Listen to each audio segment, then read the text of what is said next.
y vamos a hablar hoy acerca de padre e hijo. Y entonces está el papá que se llama Alberto, y Alberto llega a su casa y hay algo diferente ese día en la casa. Su hijo Raulito no sale a recibirlo. Y entonces, ¿qué pasó? Si este pelado siempre sale a buscarme. Comenzó a buscarlo y lo encuentra en la habitación, sentado en la cama y así, de mal genio. Está pero bravísimo. Y entonces le dice al papá, ¿qué pasa, Raulito? Y entonces dice, es que recordé algo que me duele mucho. Yo entré a tu cuarto y vi la foto de cuando estuve enfermo. Y cuando yo estuve enfermo, yo te llamé, yo grité tu nombre, pero tú no me oíste. Me pincharon el brazo varias veces, pero tú no lo impediste. Yo creí que tú me amabas, pero no llegaste cuando yo te necesitaba. Y entonces el papá se queda mirando y le dice, tráeme la foto, trae la foto. Entonces Raulito va a traer la foto y dice, ahora quítale el marco y mira lo que estaba pasando en realidad. Yo estoy abrazándote y dándote fortaleza para que resistas. Te escuché y estaba contigo, pero no podía evitar que te pincharan porque era para tu bien. Mira mi cara, yo sufrí con tu dolor. Raulito se queda mirando a su papá y no le queda otra que abrazarlo y darle las gracias por haber estado con él en ese momento difícil. ¿Y saben que nosotros podemos pasar por lo mismo? Nos enfocamos en diferentes situaciones que están aconteciendo con nosotros y podemos pensar que Dios no nos escucha, pero Él está allí y nos está sosteniendo y nos está guiando, nos ama y nos escucha. Pero el plan de Dios es mucho mejor que nuestros anhelos. Dios tiene el control de nuestras vidas. Hoy vamos a ver Jesús, mayor que el sumo sacerdote, sustentado por el Padre. Entonces vamos a orar. Bendito Dios, Padre amado, te agradecemos, Señor, por estar aquí presentes, por estar aquí reunidos. Te pedimos por aquellos que no pudieron venir en el día de hoy, para que también en este momento sientan ese vivo deseo de escuchar de tu palabra, Señor, de escuchar a través del Espíritu Santo lo que tú tienes para nosotros en el día de hoy. Agradecemos, Padre, también a los que nos están viendo a distancia y pedimos, Señor, que haya un momento de reflexionar, haya un momento de entender qué tan grande eres tú. Oramos en el nombre de Cristo. Amén. Bueno, entonces estamos con que en este momento o en este tiempo del texto bíblico en Hebreos, está hablando el autor de Hebreos acerca de la grandeza de Jesucristo. Y entonces él dice que Jesucristo es mayor que Melquisedec, es decir, es mayor que el sumo sacerdote. Y vamos a leer solo estos 4 versículos, versículos 7 al 10. Y Cristo, en los días de su carne, ofreciendo ruegos y súplicas con gran clamor y lágrimas al que podía librar de la muerte, fue oído a causa de su temor reverente. Versículo 8. Y aunque era hijo, por lo que padeció, aprendió la obediencia. Y habiendo sido perfeccionado, vino a ser autor de eterna salvación para todos los que le obedecen. Versículo 10. Y fue declarado por Dios sumo sacerdote según el orden de Melquisedec. Y es un tema bien interesante. En el libro de Hebreos encontramos varias tipologías de Cristo. Y entonces nos presentan a Cristo de diferentes maneras. En especial lo han presentado como profeta, sumo sacerdote o rey. Profeta, sumo sacerdote y rey. O si lo queremos ver desde otro punto de vista, hombre, cordero y león. Así han presentado a Jesucristo en el libro de Hebreos. Ahora debemos recordar cuál era el verdadero problema que tenían los destinatarios o los hebreos, los judíos de habla hebrea. ¿Qué estaba pasando con ellos? Resulta que ellos estaban volviendo a las tradiciones. Después de haber creído en Cristo, después de escuchar acerca de la salvación, después de haber recibido la gracia de Dios, estaban regresando por culpa. Y entonces ellos ofrecían sacrificio. El autor de Hebreos les muestra que no hay otro como Jesucristo para pagar por ellos. No hay más sacrificio por hacer. Y entonces, teniendo eso en mente, ahora sí entramos en el tema. Versículo 7. Y Cristo, en los días de su carne, ofreciendo ruegos y súplicas con gran clamor y lágrimas al que podía librar de la muerte, fue oído a causa de su temor reverente. Y entonces, ¿de quién nos está hablando ese texto? ¿De quién nos habla? Sí, está hablando de Cristo que le está clamando a Dios y menciona cómo le está clamando, incluso hasta con llanto. Nos enfoca en el tiempo especial cuando Jesús era carne. cuando se humanó, o como lo expresa la Nueva Traducción Viviente, mientras estuvo aquí en la tierra. Y está hablando acerca de lo que Él hacía cuando estaba aquí, cuando estaba entre nosotros. Vemos esa parte humana, Jesús en dependencia con su Padre Celestial. Y Él estaba ofreciendo constantemente ruegos, súplicas y hasta lágrimas. Podemos ver el amor de Jesús por nosotros, en cómo intercede en la actualidad por cada uno de nosotros. Jesús nos amó y no fue un amor ciego, fue un amor consciente. Jesús sabía cuánto le costaría pagar por mis pecados. Y esto no era fácil. El Hijo de Dios, sin mancha ni tacha, sería maldito por nosotros, pues escrito está, maldito todo aquel que es colocado en un madero. Ahora, cuando hablamos de la compasión de Cristo, hay varios versículos que nos llevan a lo que Él sentía. Hay varios versículos donde nos dice que al ver la multitud sin un pastor que les cuidara, lloró en su corazón. Cuando estuvo visitando, o cuando fue a visitar a Lázaro, que estaban sus hermanas, también lloró al ver cómo estaba esta gente, cómo el vacío que tenían en el corazón era tan profundo. Él lloró al ver la necesidad de su pueblo. Ahora, este versículo especial del 7 hace referencia a Getsemaní. Hace referencia a cuando nuestro Señor Jesucristo va a recibir los pecados de la gente. En Él recaería la justicia de Dios. No nos podemos llegar a imaginar nosotros cómo sería la guerra espiritual que se estaba librando en ese momento. Cómo el enemigo y sus huestes estaban atormentando y enviando dardos de fuego a la cabeza de Jesucristo. Y cómo Él, entonces en dependencia, va a orar y le dice a sus cercanos que lo acompañen. Van los 11 con Él y de esos 11 escoge a 3 y les dice, vengan ustedes, me acompañan más allá y vamos a orar, porque el espíritu está dispuesto, pero la carne es débil. Y entonces, estando ellos, las huestes de maldad comienzan a molestar y a fastidiar. Sin embargo, Dios les sostuvo y les sostiene. ¿Qué hizo Dios? Jesucristo abrió su corazón y expuso su angustia y su dolor. Dijo a sus discípulos, mi alma está triste hasta la muerte. Y clama al Padre, Padre, si quieres pasa de mí esta copa, pero que no se haga mi voluntad sino la tuya. Y su Padre no era ajeno a lo que sucedía. ¿Cuál fue la respuesta del Dios Todopoderoso? Le envió un ángel. En Lucas capítulo 22, versículo 47 dice, y se le apareció un ángel del cielo para fortalecerlo. Y es curioso porque Dios no envía millares de ángeles que pudo haberlo hecho para librarlo de ese dolor que venía. Él envía un ángel y la función de este ángel era darle fortaleza, no evitar lo que vendría, darle la fortaleza para que él pueda soportar. Ahora debemos reconocer que la crucifixión de Cristo no fue una artimaña del maligno. No es que el maligno haya hecho que a Cristo lo hayan crucificado. Era el plan A de Dios. Ese plan perfecto para dar salvación. Y en esta mañana pregunto, ¿has estado orando por alguien específicamente? Quizás por su salud. Y has estado orando y no ves respuesta de Dios a esa situación. Puede seguir enferma la persona y podemos pensar, Dios no me está escuchando. Pero esto es alejarnos de sus planes. Puede ser el plan perfecto de Dios para traer salvación a él o a toda su familia. Puede ser el plan perfecto de Dios para que Él a través de la enfermedad se muestre a estas personas y ellos entiendan el poder que Dios tiene. Jehová Rafa, el sanador, el que restaura. Todos nosotros hemos pasado por situaciones difíciles y estas situaciones difíciles han hecho algo en nuestra vida. En respuesta a esa situación difícil, oramos, derramamos llanto o podemos llegar a derramar llanto. Clamamos al Señor que quite esa copa y pasa tiempo y decimos, Dios no nos escucha. Pero esta puede ser la manera de cómo nuestro Padre amoroso nos afirma en la fe y esto resulta en salvación para otros.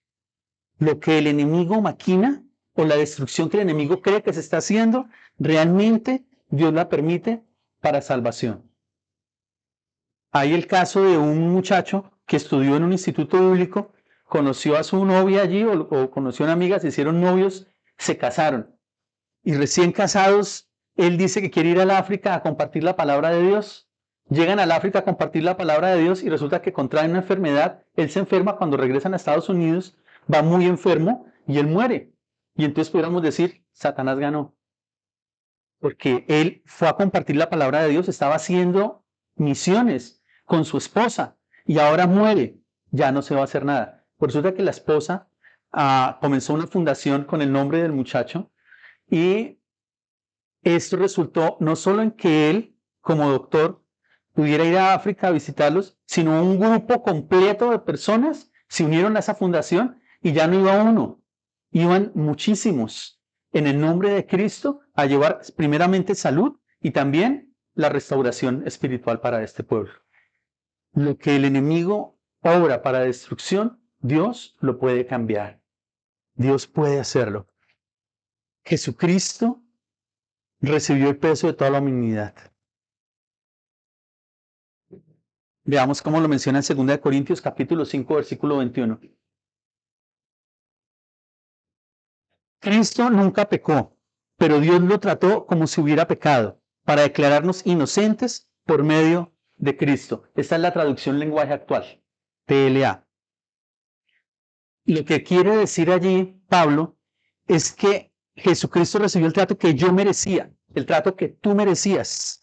Y por eso clamó a gran voz, Eloí, Eloí, lama sabactani, que traducido es, Dios mío, ¿por qué me has desamparado? Y es una pregunta que yo me he hecho. ¿Dónde estaba Dios cuando su hijo estaba sufriendo? ¿Dónde estaba Dios cuando los hombres lo perseguían? ¿Dónde estaba Dios cuando lo latigaron? ¿Dónde estaba Dios cuando abrieron su piel? ¿Dónde estaba Dios cuando le coronaron con espinas? Cuando le dieron puños. Y entonces me lleva a entenderlo en Isaías capítulo 42, versículo 1. He aquí mi siervo, yo le sostendré, mi escogido, en quien mi alma tiene contentamiento.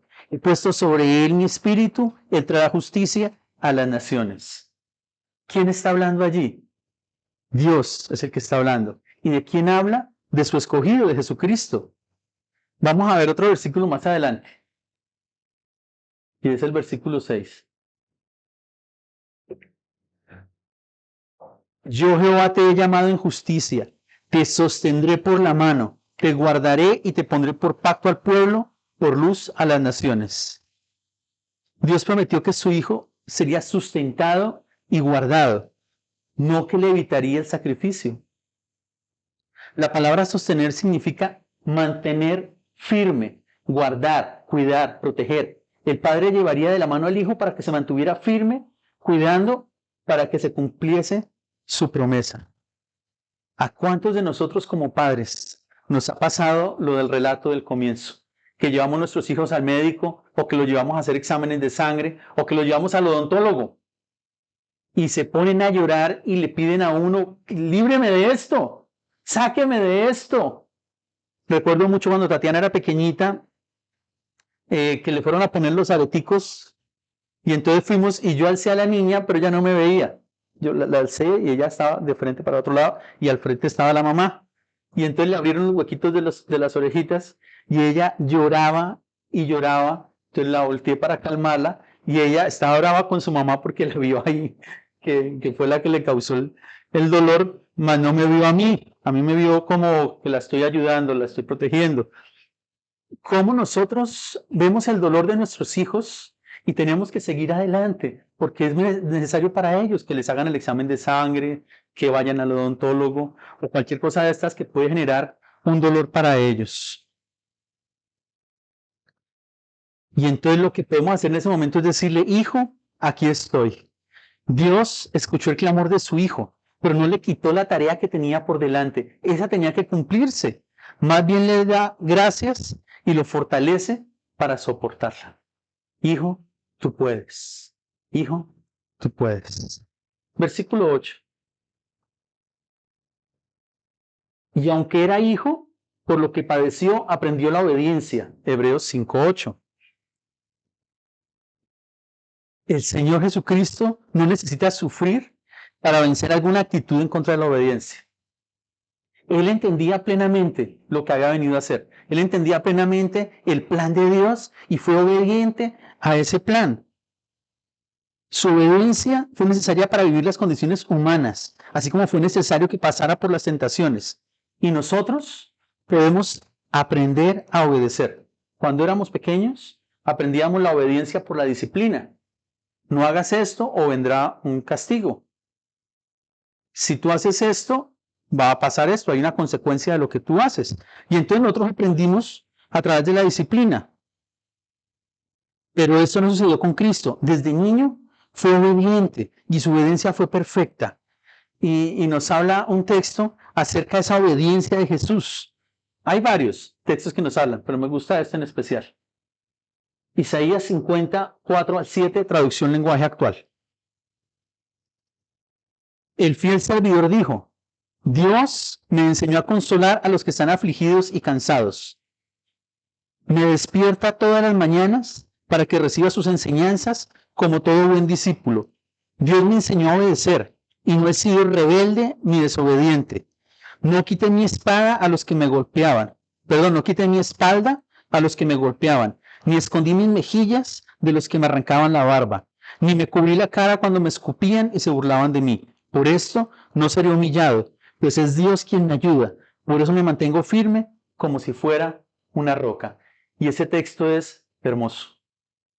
Está diciendo cómo Dios diariamente le enseñaba y él aprendía y obedecía. Pero también me dice que aunque él tuvo todo el poder, porque él tenía todo el poder para haberse librado de la cruz, fue a la cruz. Dice cómo no quitó su espalda, por más que le estaban dando latigazos, porque él tenía el poder para haberse ido. Él tenía el poder para haber fulminado a todos los que estaban allí. Pero por amor a Dios y en obediencia, se quedó allí. Algo que habla allí, no escondió sus mejillas, porque le escupían, porque le jalaban la barba. Y algo que también me hace llenar el corazón, dice, por eso me mantengo firme como si fuera una roca. En los momentos difíciles en mi vida, he sido una roca o una pluma. Y muchas veces, como ser humano que soy, primero veo la situación muy grande y entonces me aminoro. Pero cuando entiendo que soy en Cristo, que Dios me está sosteniendo, entonces puedo volverme como esa roca. Jesucristo fue obediente, recibía del Padre las enseñanzas. Cada día, él resistió el maltrato del látigo en su espalda. ¿Cómo fue posible resistir? Dios le ayudaba y por eso estuvo firme como una roca. Dice la palabra que Dios dijo, yo sostendré de la mano. Por ese poder de Jesucristo, pudo obedecer toda su vida y hasta la muerte. Ahora, pienso en algo. Ese poder que tuvo Jesucristo, en cierta forma, también lo tenemos nosotros. Somos portadores del Espíritu Santo. Tenemos poder para obedecer. Tenemos poder para vencer.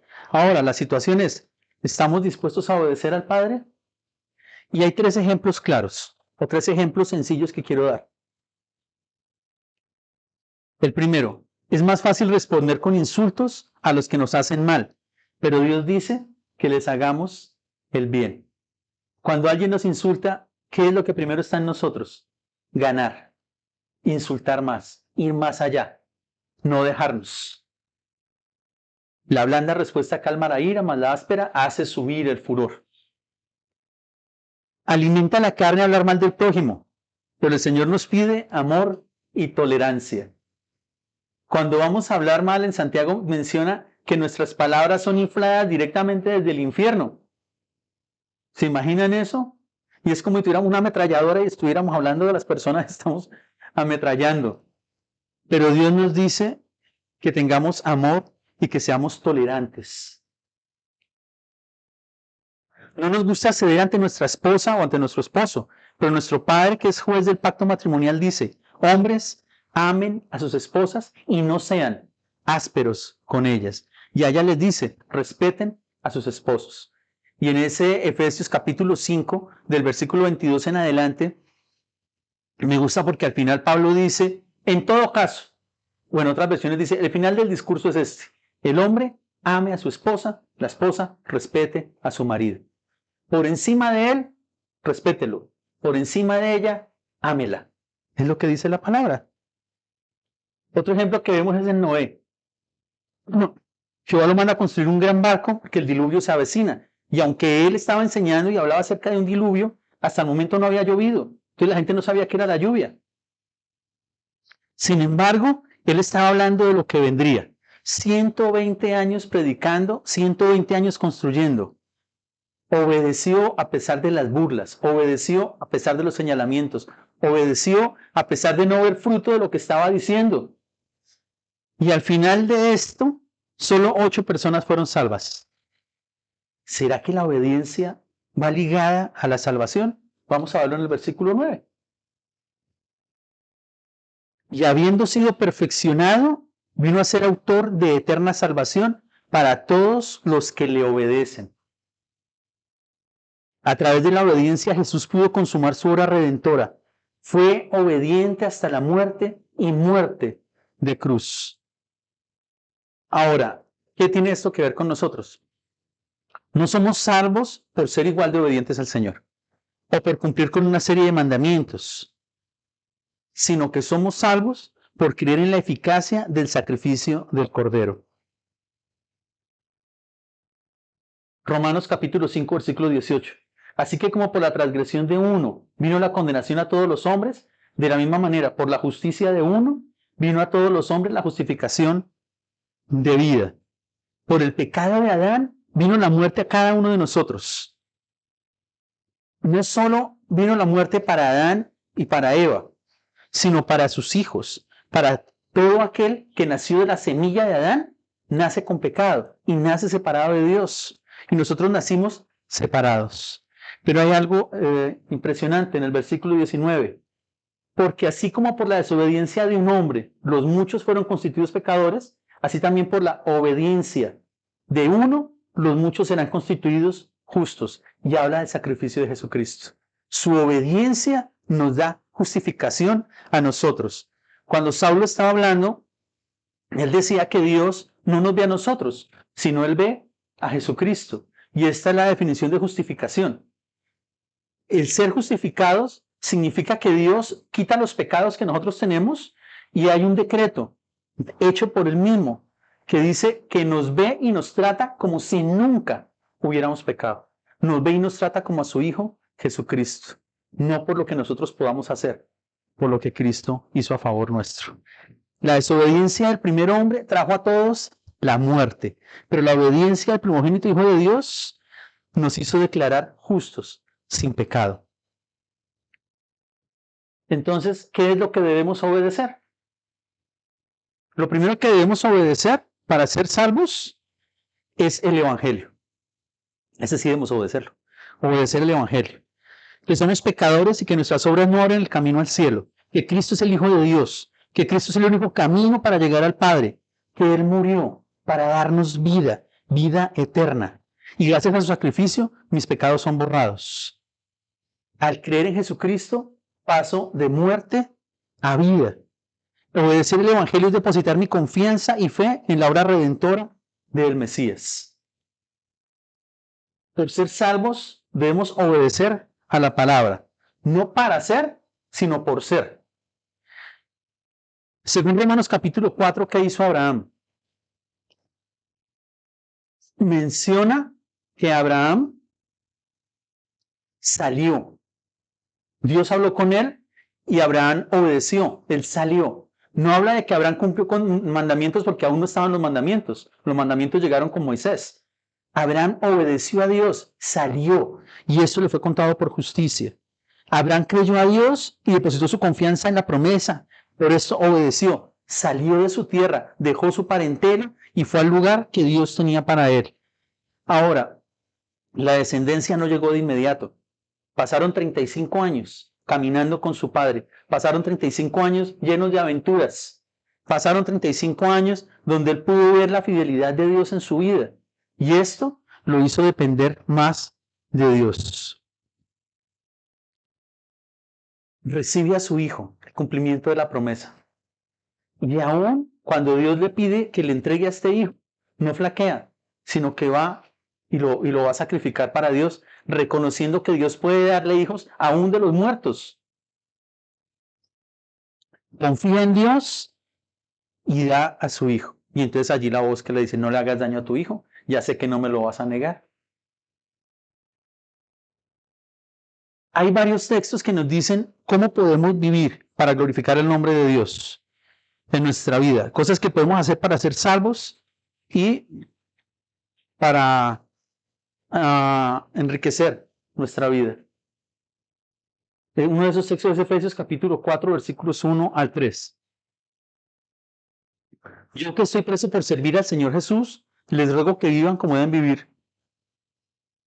Quienes como ustedes han sido llamados a formar parte del pueblo de Dios. Sean humildes, amables, pacientes. Bríndesen apoyo por amor los unos a los otros. Hagan todo lo posible por vivir en paz para que no pierdan la unidad que el Espíritu les dio. Pablo está hablando y está animando a la congregación para que tengan un comportamiento diferente del que tiene el mundo. Somos parte del pueblo de Dios y esto debe verse reflejado en la humildad, amabilidad, paciencia, cuidado mutuo, amor, paz y unidad. La mayoría de estos hablan acerca del fruto del Espíritu Santo. Y es ese fruto que debe evidenciarse en cada uno de nosotros al haber creído en Jesucristo. Si está ahí, lo único que tenemos que hacer nosotros es dejarlo fluir. Así como Abraham caminó con Dios y en ese transitar fue pulido en áreas de su vida, es necesario obedecer. Nosotros creemos que la vida cristiana es difícil, pero Jesucristo dice, mi yugo es fácil y ligera mi carga. ¿Qué es lo que hace difícil el camino cristiano? Que queremos seguir caminando en el mundo. Y entonces queremos tener una pierna en el mundo y otra pierna en el cristianismo. Y por eso se nos hace difícil. Y entonces nos dice que debemos compartir el yugo con Cristo, que es un cordero manso y humilde. Y estas cualidades del Señor no son para querer arrastrarlo, son cualidades que deben estar en los seguidores. Reconocer también que compartimos el yugo con el león de Judá. No podemos guiarlo a él, él es el que nos lleva a nosotros. Pero si estamos sumergidos en la amargura, la tristeza, el dolor, el orgullo, la envidia, la falta de fe, será muy pesado el andar con Jesús por esos caminos. En ese contexto, la vida cristiana sería difícil. Y para terminar el versículo 10, y fue declarado por Dios sumo sacerdote según el orden de Melquisedec. Y es curioso ese texto, porque al morir un sumo sacerdote, lo precedía su hijo. Pero aquí tenemos uno que venció la muerte. Ya no puede haber más. Jesucristo es el único gran sumo sacerdote. No se autonombró. Dios lo declaró sumo sacerdote, rey y cordero. Por siempre Jesucristo es nuestro Salvador. Vamos a darle gracias a nuestro Señor Dios. Bendito Padre Celestial, agradecemos, Señor, el hecho de poder ver nuestras manos, Padre, y saber que son improductivas con respecto a hacer obras de justicia que nos lleven más cerca delante de ti. Gracias, Padre, porque podemos descansar de querer brillar con luz propia, sino que podemos descansar en la obra de nuestro Señor Jesucristo, hecha una sola vez y para siempre. Te agradezco, Señor, por el sacrificio de nuestro Señor. Y bueno, Padre, gracias, porque tú nos has hecho justos. La desobediencia de Adán nos llevó a la muerte, pero la obediencia de Cristo a la vida y vida eterna que gozamos en el día de hoy. Te pido, mi Señor y Dios, que podamos seguir reflexionando en esto en esta semana y ver también, Señor, qué es los pasos que tú quieres, Señor, que demos en cuanto a esa confianza del Dios Todopoderoso. Oramos en el nombre de Cristo. Amén.